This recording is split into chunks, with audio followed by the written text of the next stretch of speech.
अच्छा, आज जो लेक्चर है हमारा वो है adverse and extreme conditions and fresh water environment. यानी जो फ्रेश वाटर एनवायरनमेंट है उसमें जो माइक्रोफ्लोरा रहता है ना, तो वो मुख्तलिफ एडवर्स और एक्सट्रीम कंडीशंस को फेस करता रहता है ना।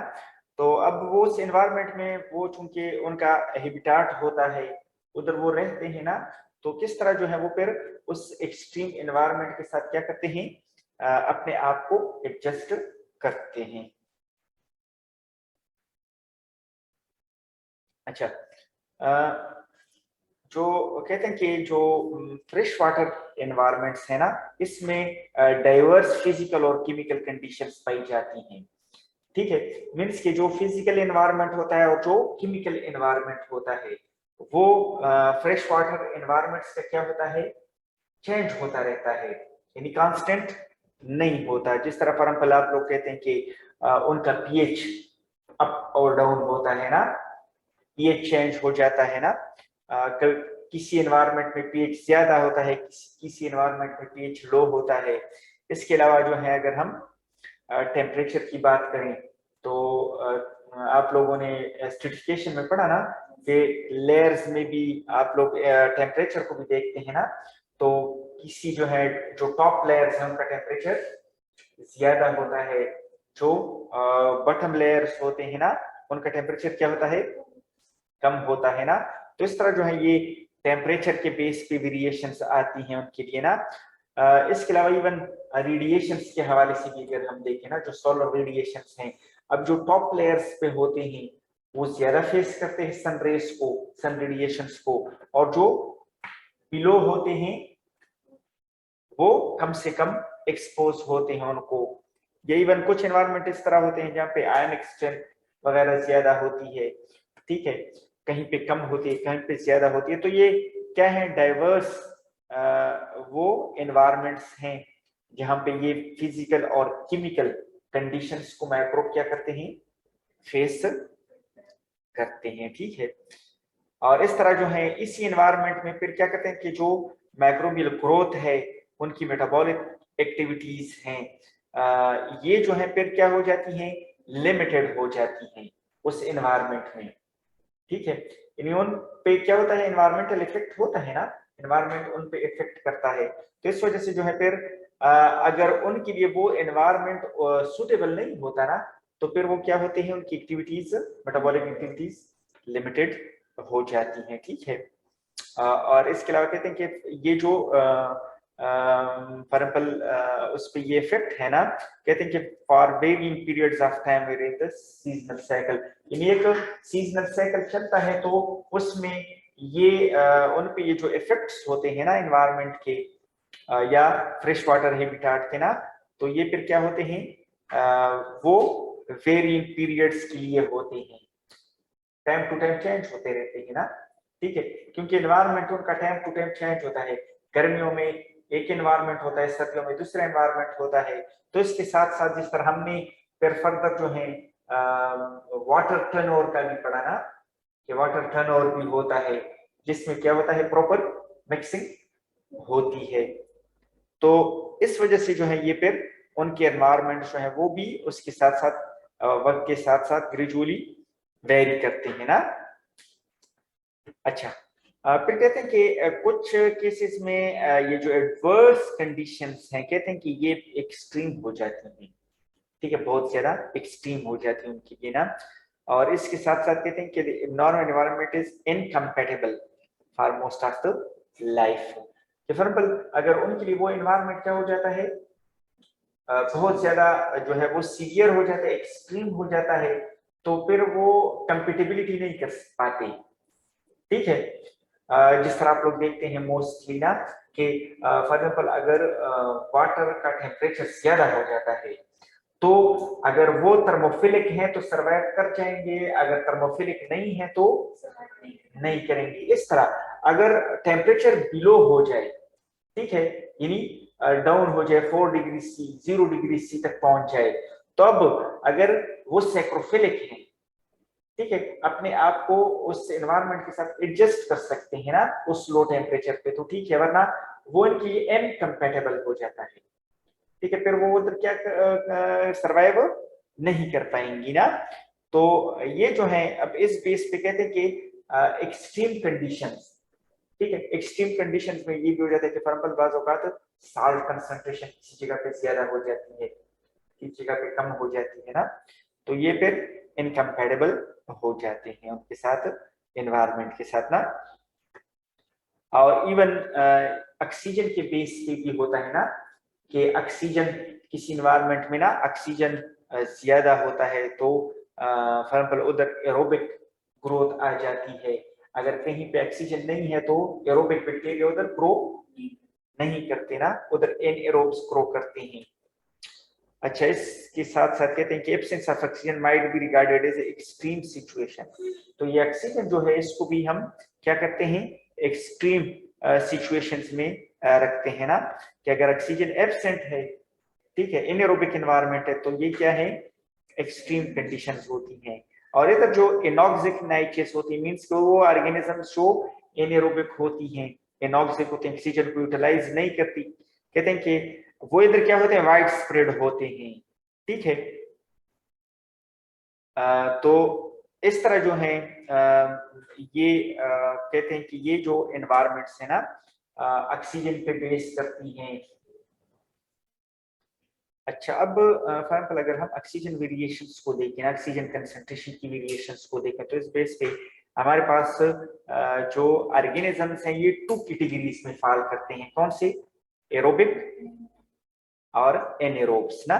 जो एरोबिक ऑर्गेनिजम्स हैं ये कहते हैं कि ये ऑक्सीजन की प्रेजेंस में ग्रो करते हैं, यानी ऑक्सीजन मौजूद होता है तो ये ग्रो करते हैं, अगर ऑक्सीजन एब्सेंट होता है तो ये ग्रो नहीं करते ना। अब ये ग्रुप्स फर्दर फिर हम इसको डिवाइड करते हैं ऑब्लिगेट और फैकल्टेटिव में। ऑब्लिगेट कि वो टोटली डिपेंडेंट होते हैं ऑक्सीजन पे, और जो फैकल्टेटिव होते हैं ये फिर क्या करते हैं कि अगर ऑक्सीजन मौजूद है तो ऑक्सीजन को यूटिलाइज करते हैं, और अगर ऑक्सीजन जो है वो एब्सेंट है तो वो फिर अपने पाथवे को स्विच कर देते हैं। ठीक है, तो इस तरह जो है इसके अलावा भी इसमें डिवीजन हैं, जिस तरह मैक्रोरोफाइल्स हैं। अब मैक्रोरोफाइल्स क्या हैं, ये बहुत ही कम ऑक्सीजन को यूटिलाइज करते हैं, मीन अगर नॉर्मल ऑक्सीजन, एटमॉस्फेरिक ऑक्सीजन जिस तरह 20% ऑक्सीजन मौजूद है ना, तो ये इनके लिए डैमेजिंग होता है, ठीक है, उसको डैमेज करते हैं ना। तो इस वजह से कहते हैं कि ये बहुत जो है लो कंसंट्रेशन ऑफ ऑक्सीजन जो है उनको रिक्वायर्ड होती है उनकी ग्रोथ के लिए ना। अगर ऑक्सीजन कंसंट्रेशन ज्यादा होती है तो ये फिर उनके लिए क्या होता है, टॉक्सिक होता है, ठीक है, उनको डैमेज कर सकते हैं। ठीक है, और ये जो मैक्रोरोफाइल्स हैं कहते हैं कि ये tend to restricted to limited zone, कहते हैं कि ये उन जोन्स तक लिमिटेड होते हैं जहां पे बिटवीन एरोबिक और इनएरोबिक रीजन्स होती हैं। ठीक है, मींस कि अब 2 रीजन्स है ना, एक एरोबिक रीजन है और एक इनएरोबिक रीजन है। एरोबिक रीजन में क्या है, ऑक्सीजन अवेलेबल है, और इनएरोबिक में ऑक्सीजन नहीं है। अब मैक्रोरोफाइल्स जो हैं ये लिमिटेड ऑक्सीजन को यूज करते हैं। ठीक है, तो ये क्या करते हैं, इस तरह जोन्स में पाए जाते हैं जहां पे ये इनएरोबिक और एरोबिक रीजन्स मिक्स होते हैं, मर्ज होते हैं जहां पे, ठीक है, कि ज्यादा ऑक्सीजन भी ना हो और टोटली एनएरोबिक एनवायरनमेंट भी ना हो, तो उन रीजन्स तक जो है ये फिर क्या होते हैं, उन जोन्स तक ये रिस्ट्रिक्टेड होते हैं। इनमें कहते हैं कि ये जो मैक्रोरोफाइल्स है ना, इनमें कैंपेलोबैक्टर बैक्टीरिया है ना, प्रोटोजोआ है, जिस तरह लोक्सोडीज जो हैं, ये सिलिएट प्रोटोजोन है, सीलिया जिसपे मौजूद होते हैं ना, तो सिलिएट प्रोटोजोन्स उनको लोक्सोडीज कहते हैं ना। तो ये बैक्टीरिया हो गए या प्रोटोजोआ हो गए, ये फिर जो है ये मैक्रोरोफिलिक एनवायरनमेंट में सरवाइव करती हैं, जहां पे क्या करते हैं, 2 बाउंड्रीज मर्ज होती है ना, एरोबिक और इनएरोबिक।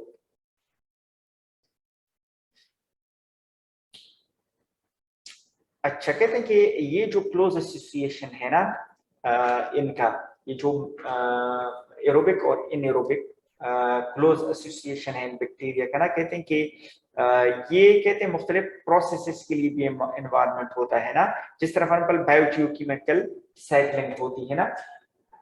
अब बायोकेमिकल साइकिल्स में क्या होता है, मुख्तलिफ साइकिल्स रन होते हैं, जिसमें फॉर एग्जाम्पल आप लोगों के पास कार्बन साइकिल है, नाइट्रोजन साइकिल है, फास्फोरस साइकिल है, सल्फर साइकिल है ना, मुख्तलिफ साइकिल रन होते हैं बायोकेमिकल साइकिल्स ना। तो ये जो एनवायरनमेंट है, एरोबिक एनवायरनमेंट और इनएरोबिक एनवायरनमेंट, ये कहते हैं कि ये इन बायोकेमिकल साइकिल्स के रन करने के लिए भी क्या होते हैं, इंपॉर्टेंट होते हैं। वो किस तरह कि फॉर एग्जाम्पल कुछ बायोकेमिकल साइकिल इस तरह होते हैं कि वो ऑक्सीजन की प्रेजेंस में रन होंगे, और कुछ इस तरह होंगे कि उधर ऑक्सीजन की जरूरत ही नहीं होगी।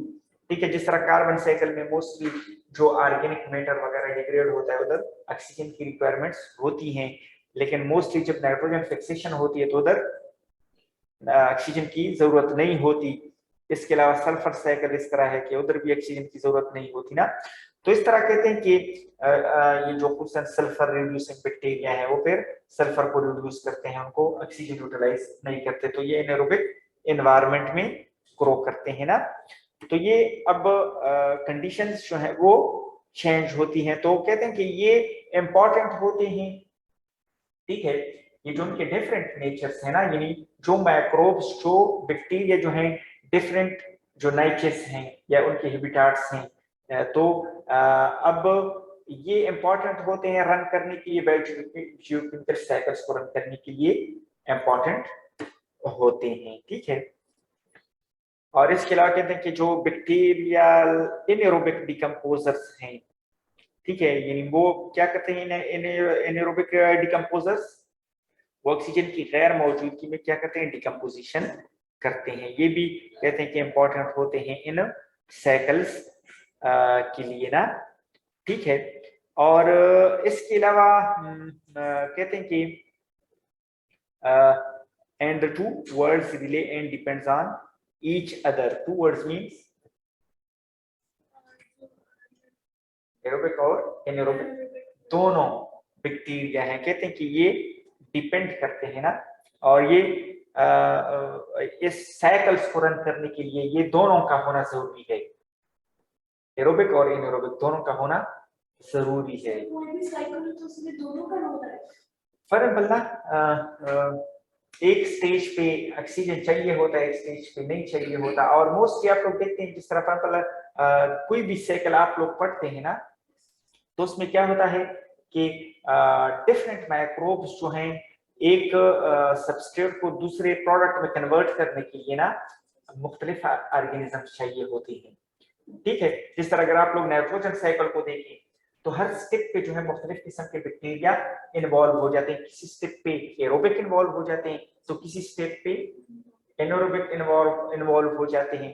तो इस वजह से कहते हैं कि ये दोनों का होना जरूरी है। अगर फॉर एग्जाम्पल ये म्यूचुअली काम नहीं करेंगे ना एक दूसरे के साथ, तो फिर क्या होगा कि ये जो नेचुरल प्रोसेसेस हैं ये क्या होंगे,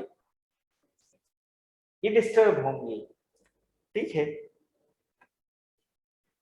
और इसके अलावा कहते हैं प्रेजेंस ऑफ ऑक्सीजन में also present problem to fresh water biota.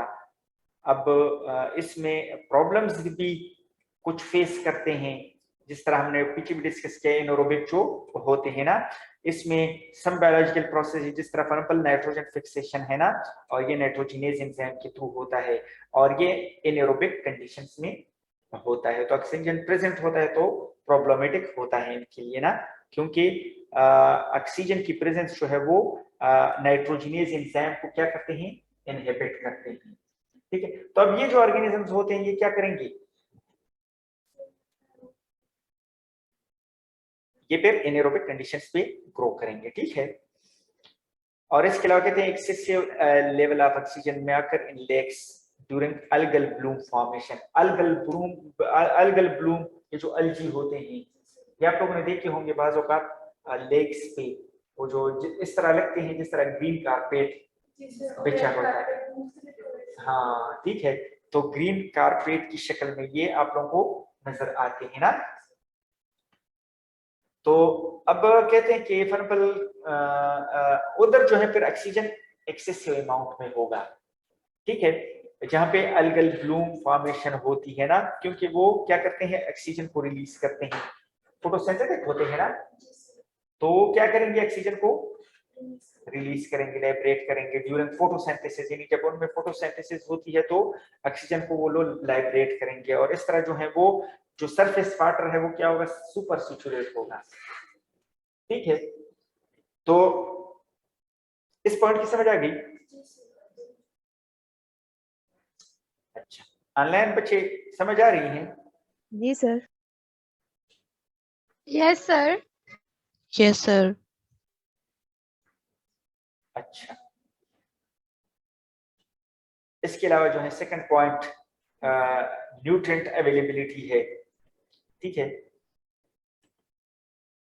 अब न्यूट्रिएंट अवेलेबिलिटी में अगर हम देखें, कहते हैं कि limitation in the external concentration of inorganic nutrients, ठीक है। अब जो इनऑर्गेनिक न्यूट्रिएंट्स हैं, जिस तरह इसमें आते हैं, नाइट्रोजन है, फास्फोरस है, सिलिकॉन है, ट्रेस एलिमेंट्स हैं, कहते हैं कि ये widely occur in fresh water environments, तो ये इनकी लिमिटेशन जो है, कहते हैं कि ये फ्रेश वाटर एनवायरमेंट में इन इनऑर्गेनिक एलिमेंट्स की क्या होती है, लिमिटेशंस भी आ सकती हैं, ठीक है। अब अगर इन एलिमेंट्स की लिमिटेशंस आती हैं तो क्या होगा, restricted the growth of both autotrophic algae and heterotrophic bacteria microorganisms, तो कहते हैं कि ये इफेक्ट करेंगे ग्रोथ को ना, ऑटोट्रॉफिक और हेटरोट्रॉफिक माइक्रोऑर्गेनिजम्स की, क्योंकि आप लोगों को पता है कि ये जो इनऑर्गेनिक न्यूट्रिएंट्स होते हैं, ये जो ऑटोट्रॉफ्स हैं या अल्गी हैं, ये इनको क्या करते हैं, यूटिलाइज करते हैं, ठीक है। तो अब अगर ये इनकी लिमिटेशंस होंगी इस इनऑर्गेनिक एलिमेंट्स की, तो क्या होगा, हाँ, ठीक है, क्योंकि वो उन्हीं इनऑर्गेनिक न्यूट्रिएंट्स को यूटिलाइज करते हैं ना, तो उस पे वो इफेक्ट करेगा ना, और मोस्टली वो ग्रो नहीं करेंगे ना, तो उसी से जो है वो सिमिलरिटी पे जो हेटरोट्रॉप्स हैं उनकी भी उनके साथ रिलेशन होता है ना, क्योंकि उनका रिलेशन ये होता है कि फॉर एग्जांपल अगर जो ऑटोट्रॉफिक है उनकी ग्रोथ नहीं आएगी, ठीक है, तो ऑटोट्रॉफ्स मोस्टली जो है उनके लिए ऑर्गेनिक न्यूट्रिएंट्स रिलीज करते हैं हेटरोट्रॉप्स के लिए, तो हेटरोट्रॉप्स की ग्रोथ भी इफेक्ट होती है उससे ना, ठीक है। और इसके अलावा कहते हैं कि limitation in organic substrate for heterotrophic microbes are also widespread, तो सिमिलरली जिस तरह इनऑर्गेनिक न्यूट्रिएंट्स की डिफिशियंसी आ सकती है, इस तरह जो है लिमिटेशंस जो है ये ऑर्गेनिक सबस्ट्रेट में भी आ सकते हैं फॉर हेटरोट्रॉफिक मैक्रोब्स। और हेटरोट्रॉफिक मैक्रोब्स किस तरह कौन से होते हैं, हेटरोट्रॉफ्स जो ऑर्गेनिक मैटर को यूज करते हैं, अपनी खुराक खुद नहीं बना सकते ना, और इसमें कहते हैं कि mini bacteria carbon limited in fresh water systems, ठीक है। तो फ्रेश वाटर सिस्टम में इधर जो है कहते हैं कि कार्बन की लिमिटेशंस आती है, ठीक है। कार्बन की लिमिटेशंस क्यों आएंगी, तो जो है ऑर्गेनिक मैटर उनके लिए अवेलेबल नहीं होगा, तो कार्बन की लिमिटेशंस आती हैं, और हेटरोट्रॉप्स जो है वो उधर फिर ग्रो नहीं करेंगे, ठीक है। अच्छा, इसके अलावा यही वन आप लोग देखते हैं ना, फॉर एग्जाम्पल कुछ जगह इस तरह होती हैं, आप लोगों ने देखा होगा ये जो जहाँ पे पानी स्टैंडिंग या स्टेगनेंट वाटर खड़ा होता है ना, उधर मोस्टली आप लोग देखते हैं कि उधर उनके लिए जो ऑर्गेनिक मैटर अगर ज्यादा होता है ना, जहाँ पे वेस्ट वाटर होता है, तो उसमें ऑर्गेनिक मैटर क्या होता है, ज्यादा होता है, तो हेटरोट्रॉप्स उधर ग्रो करते हैं, और आप लोगों को वो पंजिंग टाइप स्मेल बू वगैरह उससे आती है ना, तो वो इस वजह से तो उधर जो है उनके लिए ऑर्गेनिक मैटर अवेलेबल होता है, और उसको वो प्रॉपर्ली क्या करते हैं, डिग्रेड करते हैं ना। तो अब फ्रेश वाटर इस तरह नहीं होता, फ्रेश वाटर से इस तरह की स्मेल तो नहीं आती, ठीक है। फ्रेश वाटर तो उधर वो ये होता है कि वो अवेलेबिलिटी उधर बहुत लिमिटेड होती है, तो इस वजह से फिर वो ग्रो भी नहीं करते ना हेटरोट्रॉफिक माइक्रोब्स। अच्छा, इसके अलावा जो है कहते हैं कि the water column of most lakes and rivers ना, इसमें क्या होता है कि the majority of bacteria are in a starvation induced state of dormancy. अच्छा, अब मोस्टली ना जो फ्रेश वाटर लेक्स हैं, रिवर्स है ना, तो उधर जो मेजॉरिटी ऑफ बैक्टीरिया हैं कहते हैं कि वो किस स्टेट में रहते हैं? स्टारवेशन। स्टारवेशन मींस कि उनके लिए न्यूट्रिएंट्स कम होते हैं। ठीक है, स्टारवेशन स्टेट। अब ये स्टारवेशन स्टेट क्या करते हैं? डोरमेंसी में उनको लेके जाते हैं। डोरमेंसी के वो रिप्रोड्यूस नहीं होती। रिप्रोड्यूस क्यों नहीं होती? उनके वो न्यूट्रिएंट्स अवेलेबल नहीं होती। ठीक है, तो स्टेट ऑफ स्टारवेशन और स्टेट ऑफ डोरमेंसी में चले जाते हैं ना, डोरमेंट हो जाते हैं, मींस कि उधर वो फिर रिप्रोड्यूस नहीं करते ना। और उनके अगर हम फिर टोटल या वायबल काउंट को देखें तो ये भी वेरिएट करता है। ठीक है, टोटल काउंट यानी टोटल जो उधर बैक्टीरिया मौजूद होते हैं ना, उसमें डेड और लिविंग दोनों होते हैं। और वायबल में क्या होते हैं? वायबल में लिविंग होते हैं। ठीक है, वायबल काउंट और टोटल काउंट ना, तो वायबल काउंट अगर हम करें या टोटल काउंट करें तो वो भी जो है उसमें भी फिर क्या होंगी? डिफरेंसेस होंगी, जहां पे लिमिटेशन होती है न्यूट्रिएंट्स की ना, और जिनको वाफर अवेलेबल होते हैं, तो उन दोनों रीजन्स पे फिर क्या होगा?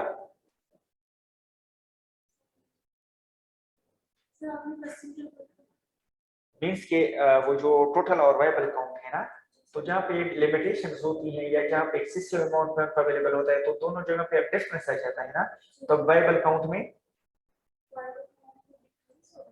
अब उसमें चेंज आएगा ना, जहाँ पे न्यूट्रिएंट कम है तो ये कम होगा, और जहाँ पे न्यूट्रिएंट ज्यादा है ये ज्यादा होंगे। ठीक है, तो इस वजह से उनकी काउंट में भी डिफरेंस आ जाएगा। ठीक है, और इवन कहते हैं कि for example when high nutrient conditions return, जब ये रिटर्न हो जाती है मींस कि न्यूट्रिशन ज्यादा हो जाती है, trigger a burst of metabolic activities, दोबारा से वो अपनी मेटाबॉलिक एक्टिविटीज को स्टार्ट कर देते हैं, ग्रोथ और पॉपुलेशन को इंक्रीज कर देते हैं ना। तो ये किस बेस पे?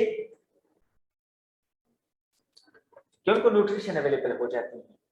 ठीक है, तो इस तरह जो है जब न्यूट्रिशन अवेलेबल होती है तो अपने ग्रोथ को क्या कर देते हैं? अपनी पॉपुलेशन को इंक्रीज कर देते हैं।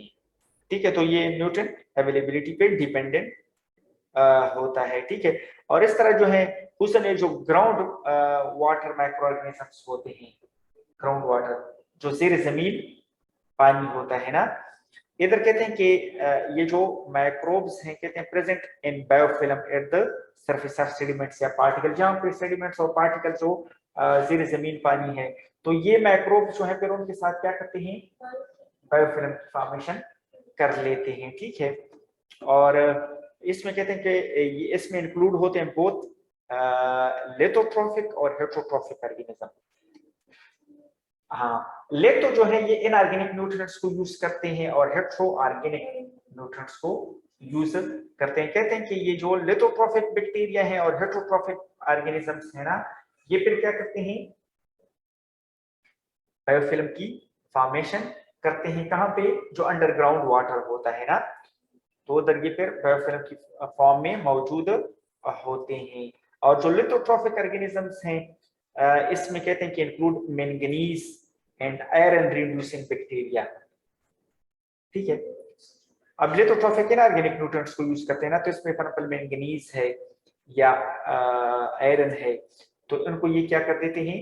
रिड्यूस कर देते हैं, जहाँ पे इवन ऑक्सीजन लो कंसंट्रेशन भी मौजूद होता है, क्योंकि ये बैक्टीरिया जो है ये लिथोट्रॉफिक ऑर्गेनिजम्स ना, जो मैंगनीज और आयरन को फॉर एग्जांपल रिड्यूस करते हैं ना, तो ये क्या होते हैं? इनएरोबिक होते हैं और वो लो ऑक्सीजन कंडीशंस पे सर्वाइवल कर सकते हैं। ठीक है, और इसके साथ साथ सल्फेट रिड्यूसिंग या मेथनोजेनिक बैक्टीरिया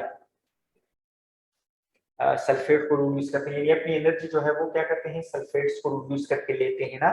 मीथेनोजेनिक जो मीथेन प्रोड्यूसिंग बैक्टीरिया होते हैं, अब मीथेन प्रोड्यूसिंग बैक्टीरिया जो है वो क्या होते हैं?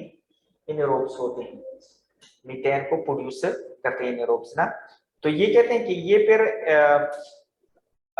अकरिंग वाइडली इन या कंप्लीटली इनऑक्सिक एनवायरनमेंट, ये कौन से एनवायरनमेंट में रहते हैं जहाँ पे लिमिटेड होता है, ठीक है। अच्छा, इसके अलावा कहते हैं कि जो एरोबिक है या फैकल्टेटिव इन एरोबिक हेटरोट्रॉफ्स है ना, इसमें तो आप लोगों को समझ आ गई ना एरोबिक और फैकल्टेटिव एरोबिक। तो ये जो है मींस कि ये ऑक्सीजन को यूटिलाइज करते हैं बहुत ना, मोस्ट इन जीनस सुडोमोनास, ये जीनस सुडोमोनास में ये फैकल्टेटिव या कंप्लीटली एरोबिक बैक्टीरिया होते हैं ना। कहते हैं कि experience range of adverse condition, क्योंकि सुडोमोनास है ना ये मोस्टली फ्रेश वाटर में रहता है ना, ठीक है। अब अगर इनके लिए एनवायरनमेंट फॉर एग्जांपल ये उधर जो है एरोबिक एनवायरनमेंट है ना, तो फिर तो ये उधर क्या करेगा, एक्टिवली सर्वाइव करेगा, ठीक है, क्योंकि ये खुद एरोबिक होता है, ऑक्सीजन को यूटिलाइज करता है ना। लेकिन कहते हैं कि ये भी बाज़ औक़ात क्या करते हैं, experience A range of adverse condition, इसको भी एडवर्स कंडीशंस का सामना करना पड़ता है। वो क्या होता है, वेरी लो न्यूट्रिएंट कंसंट्रेशन, जहाँ पे इनकी न्यूट्रिएंट कंसंट्रेशन भी कम पड़ जाती है। मोस्टली फ्रेश वाटर में यही होता है ना कि न्यूट्रिएंट कंसंट्रेशन भी लिमिटेड होती है। तो फिर ये क्या करते हैं, adapted to grow and survive at extreme of limited organic carbon availability. तो ये फिर स्पीशीज क्या कर देते हैं, अपने आप को एडॉप्ट कर देते हैं उनके साथ, ठीक है, कि वो इस लिमिटेड लेवल पे जो है वो क्या कर लें, सर्वाइव कर लें। और उनकी वो किस तरह सर्वाइव केयर करते हैं कि जिस तरह उन्होंने बायोफिल्म्स बना दिए, ठीक है। तो इस तरह जो है फिर वो मुख्तलिफ टैक्टिक्स को यूज करके अपने उस एनवायरनमेंट के साथ फिर क्या कर देते हैं, अपने आप को एडॉप्ट कर लेते हैं। इसकी समझ आ गई?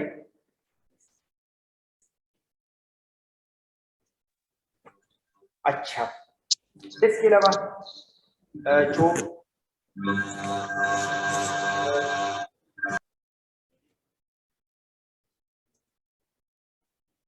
इसके अलावा जो है इस तरह के भी माइक्रोब्स होते हैं ना कि वो क्या करते हैं, सोलर रेडिएशंस को भी एक्सपोज होते हैं।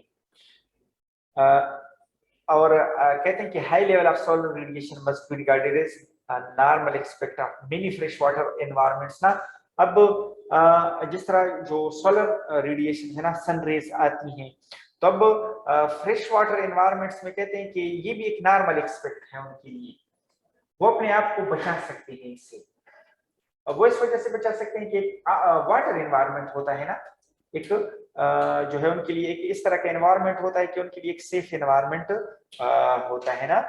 तो इसमें ये भी एक नॉर्मल एक्सपेक्ट है ये सोलर रेडिएशन ना एक्वेटिक ऑर्गेनिजम्स के लिए, और वो इसको अडॉप्ट कर सकते हैं सोलर रेडिएशंस को ना, और इसको मिनिमाइज भी कर सकते हैं या अवॉइड भी कर सकते हैं उनके हार्मफुल इफेक्ट्स को ना, जब वो एक्सपोज होते हैं इन रेडिएशंस को ना। अब देखें कि for example fresh water environment में जहाँ पे वो सोलर रेडिएशंस डायरेक्टली पड़ती है ना, तो कहते हैं कि ये जो फ्रेश वाटर माइक्रोब्स है ना ये उनके साथ एडाप्टेशन कर सकते हैं।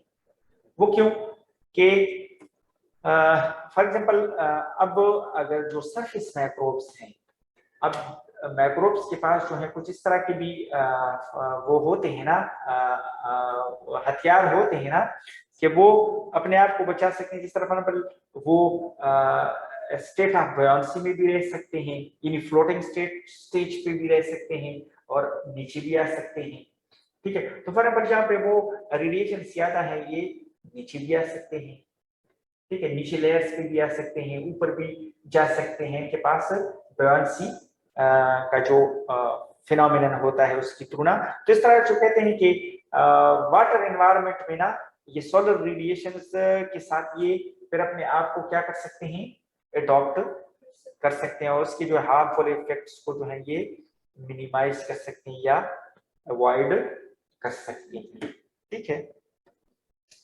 और कहते हैं कि कुछ इस तरह की एनवायरनमेंट्स होती हैं जहाँ पे सोलर रेडिएशंस जो है, जिस तरह अल्ट्रावायलेट रेडिएशंस ये एक्सट्रीम पे पहुंच जाती हैं या डैमेजिंग लेवल पे भी पहुंच जाती है ना। और इसमें कहते हैं कि include the micro environment at the air water interface. तो सरफेस वाटर के साथ एयर का इंटरफेस होता है। तो कहते हैं कि ये जो सोलर रेडिएशन है ना, ये अगर डैमेज कर सकते हैं तो इस इंटरफेस पे कर सकते हैं। वो अगर नीचे जाते हैं तो वो फिर उनका वो इफेक्ट लो हो जाता है, ठीक है, उसका वो पावर रिड्यूस हो जाता है, ठीक है। तो कहते हैं कि इनका ये जो डैमेजिंग इफेक्ट है ये एयर वाटर इंटरफेस में क्या होता है, मैक्सिमम होता है। उधर ये उसको मैक्सिमम डैमेज कर सकते हैं ना, लेकिन बिलो फिर उनका वो नहीं होता ना, वो इफेक्ट नहीं होता या वो सेवेरिटी उनकी नहीं होती ना। और कहते हैं some aquatic environment experience chronically limiting light level, जहाँ पे वो लाइट नहीं पहुंचता ना, जिस तरह हमने लेक्स को डिस्कस किया था ना कि वहाँ लाइट पेनिट्रेशन बहुत कम होती है। इसके अलावा कहते हैं कि mini polar lakes are permanently frozen, वो फ्रोजन होते हैं, उनका टॉप जो है वो फ्रोजन होता है, तो उधर भी लाइट पेनिट्रेशन नहीं होती है। तो अब उधर ना अगर फॉर एग्जांपल प्लांक्टोनिक अलगी हैं, ठीक है, प्लांक्टोनिक अलगी कौन से होते हैं, जो फ्री लिविंग अलगी होती है ना, तो वो फिर क्या कर देते हैं, अपने आप को इस एनवायरनमेंट के साथ अडॉप्ट करते हैं ना, और वो कुछ इस तरह के स्ट्रेटेजीज अपनाते हैं, जिस तरह हेटरोट्रॉफिक न्यूट्रिशन, हेटरोट्रॉफिक न्यूट्रिशन की तरफ फिर वो जाते हैं। क्योंकि आप लोग देखते हैं कि जो अलगी हैं ये ऑटोट्रॉफिक होते हैं, मीन्स कि अपनी खुराक खुद सिंथेसाइज कर सकते हैं। लेकिन अगर जिस तरह ये पोलर रीजन्स हैं जहां पे आप लोग देखते हैं कि जो सरफेस लेयर्स हैं लेक्स में, दूसरा जो वाटर एनवायरनमेंट्स है ना, उधर वो क्या होता है, फ्रोजन होता है ना,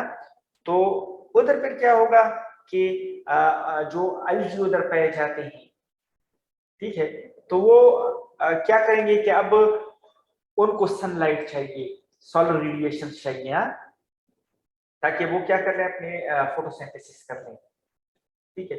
तो अब उनको जो है फॉर एग्जांपल वो डायरेक्ट लाइट नहीं मिल रही ना, तो वो फिर क्या कर देते हैं, अपनी न्यूट्रिशनल स्ट्रेटेजीज को थोड़ा चेंज कर देते हैं, हेटरोट्रॉफिक पे आ जाते हैं, ठीक है। क्योंकि आप लोग देखते हैं बाज़ एनवायरनमेंट्स में आप लोग भी अपने स्टाइल को चेंज कर देते हैं, न्यूट्रिशनल स्टाइल को चेंज करते हैं कि नहीं, कहाँ कहाँ पे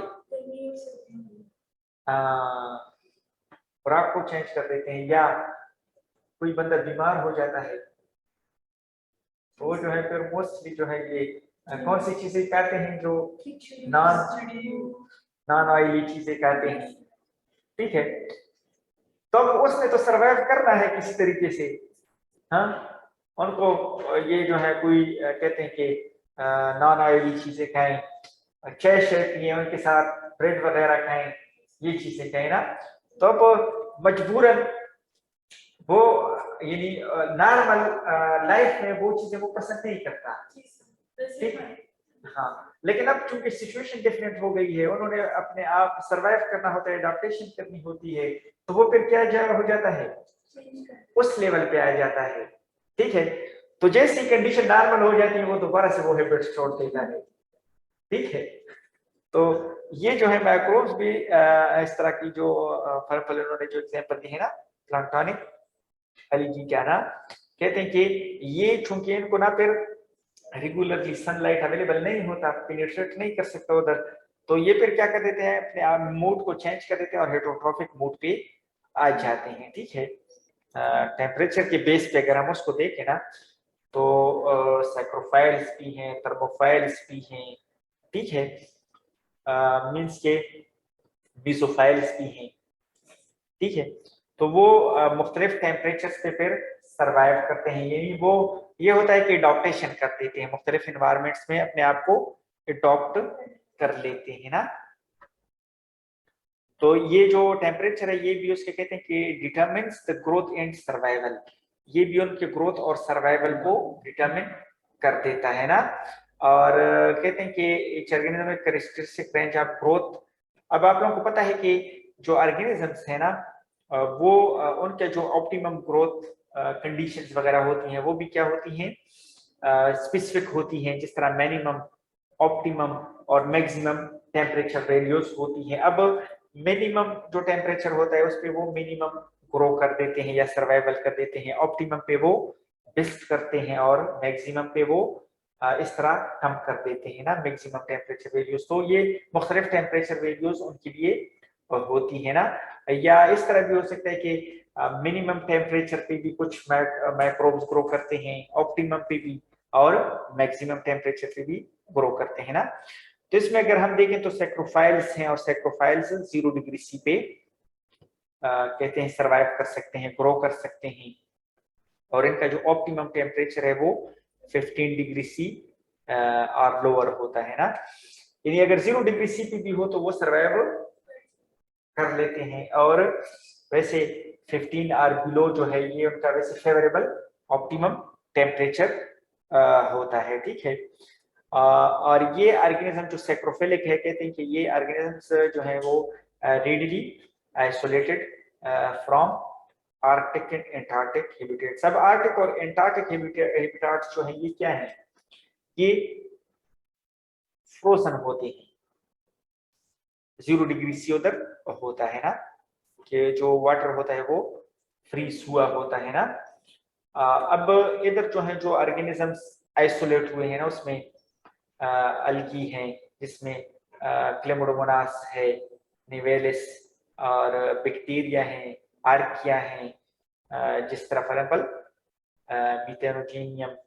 तो ये बैक्टीरिया और जो अलगल स्पीशीज है ना ये आर्कटिक या एंटार्क्टिक हैबिटेट से जो है ये आइसोलेट हुए हैं ना। अब ये जो माइक्रोब्स है ना, कहते हैं कि इनके पास क्या होते हैं, सैक्रोफाइल्स एंजाइम्स। इनके पास इस तरह की एंजाइम्स होती हैं कि वो इस टेम्परेचर पे सरवाइव कर सकती हैं, डीनेचर नहीं होती, स्टेबल रहती हैं, ट्रांसपोर्ट सिस्टम उनका मेंटेन होता है, या प्रोटीन सिंथेटिक सिस्टम जो है ये क्या करते हैं, function well at low temperature, ठीक है। तो जिस तरह आप लोगों को पता है कि एंजाइम जो है ये मुख्तलिफ कैटेगरीज के होते हैं, एसिडोफिलिक, न्यूट्रोफिलिक, बेसोफिलिक, ठीक। इस तरह लो टेम्परेचर पे, हाई टेम्परेचर पे सर्वाइव करने की एंजाइम्स, या मिडिल टेम्परेचर पे ना। तो ये एंजाइम जो है मुख्तलिफ एनवायरनमेंट, मुख्तलिफ नेचर के होते हैं, जो मुख्तलिफ एनवायरनमेंट के साथ स्टेबल रहते हैं, एक एंजाइम नहीं। हम कहते हैं ना कि हम हमारे जो एंजाइम्स हैं ये जो है वो मेसोफिलिक नेचर के हैं हमारे एंजाइम, ठीक है, कि वो एक मॉडरेट टेम्परेचर को स्टेबल होते हैं।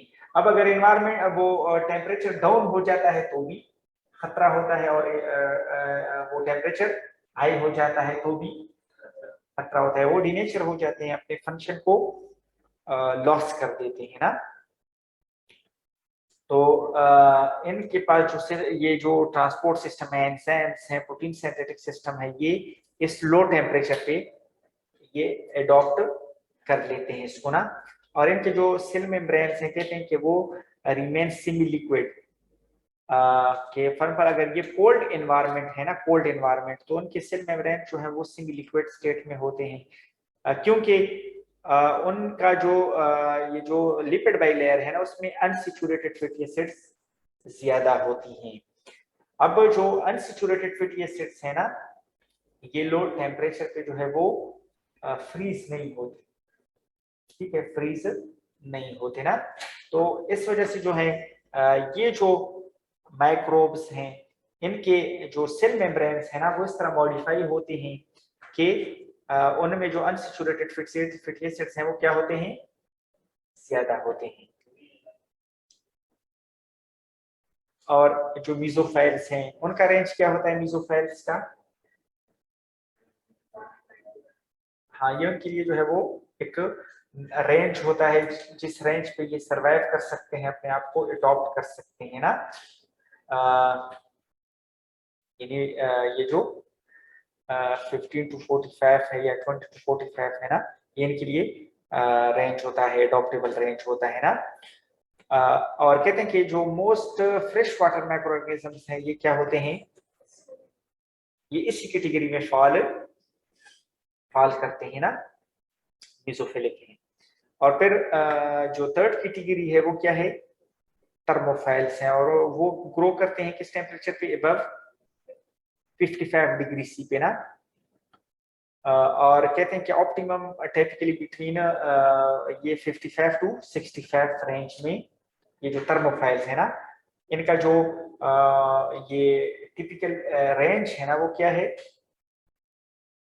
यानी 55 टू 65 इस रेंज में ये ग्रो भी करते हैं, सरवाइव भी करते हैं, और ये इनके लिए अपने आप को अडॉप्ट करते हैं इस टेम्परेचर के साथ ना। तो और कहते हैं कि great majority thermophiles are prokaryotes, यानी प्रोकैरियोट्स मोस्टली जो है वो क्या है, थर्मोफाइल्स हैं। कुछ इसमें अलगी भी हैं, कुछ फंगाई भी हैं, या ये जो है वो थर्मोफिलिक होते हैं ना। और जो प्रोकैरियोट्स इसमें आर्किया हैं मोस्ट थर्मोफिलिक। और आर्किया जो है, जिस तरह आर्किया को आप लोग एक नाम लेते हैं एक्सट्रीमोफाइल्स, क्योंकि ये इस एक्सट्रीम एनवायरनमेंट्स में ज्यादा सरवाइव कर सकते हैं ना, क्योंकि वो अपने आप को एडॉप्ट कर लेते हैं इस एनवायरनमेंट के साथ, मॉडिफाई कर लेते हैं ना। तो ये जो थर्मोफिलिक हैं मोस्टली, उसमें कहते हैं कि ये आर्किया जो है ये मोस्टली थर्मोफिलिक होते हैं, ठीक है। और इनके पास क्या होता है, हीट स्टेबल एंजाइम्स, ये थर्मोफिलिक बैक्टीरिया से आइसोलेट किए गए हैं ना, ठीक है।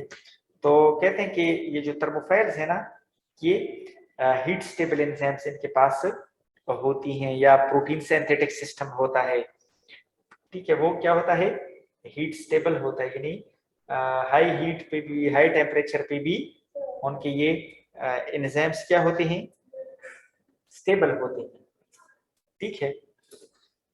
और इवन इनके अगर सेल मेम्ब्रेन्स को भी हम देखें, अब वो उनमें क्या होता है कि इनके जो सेल मेम्ब्रेन्स है ना, कहते हैं ये हाई टेम्परेचर पे अपना फंक्शन कर सकते हैं due to high level of saturated lipids. Saturated lipids इनमें ज्यादा होते हैं, और सैचुरेटेड लिपिड्स का जो मेल्टिंग पॉइंट है ये हाई होता है, ठीक है, यानी इतनी जल्दी ये मेल्ट नहीं होते, ठीक है। इनके लिए हाई टेम्परेचर चाहिए, तो इस वजह से अगर टेम्परेचर हाई होता है तो जो सैचुरेटेड लिपिड्स हैं वो उसको बियर कर लेते हैं, मेल्ट नहीं होती इसलिए ना। हाइपोथर्मोफाइल जो है वो अबव 90 ग्रो कर देते हैं, यानी वैसे भी फिर थर्मोफाइल्स में फिर एक्सट्रीम थर्मोफाइल्स, हाइपर थर्मोफाइल्स ये कैटेगरीज है ना। तो हाइपर थर्मोफाइल्स ये फिर ज्यादा हाई टेम्परेचर पे ग्रो करते हैं, जिस तरह 90 डिग्री सी या अबव, ठीक है। और ऑप्टिमम इनका 80 टू 113 डिग्री सी, ये उनका ऑप्टिमम रेंज होता है। और मोस्टली ये जो आप लोगों ने हॉट स्प्रिंग्स का नाम सुना होगा, जिसमें टेम्परेचर 60 से स्टार्ट होता है और इवन 100 तक पहुंच जाता है ना, तो उसमें ये फिर सरवाइव कर सकते हैं ना। और इसमें जो बैक्टीरिया है उसमें पायरोकोकस स्पीशीज है ना, और पायरोडेक्शियम स्पीशीज हैं। तो ये जो बैक्टीरिया हैं ये कहते हैं कि ये डीप ओशन वेंट्स में रहते हैं।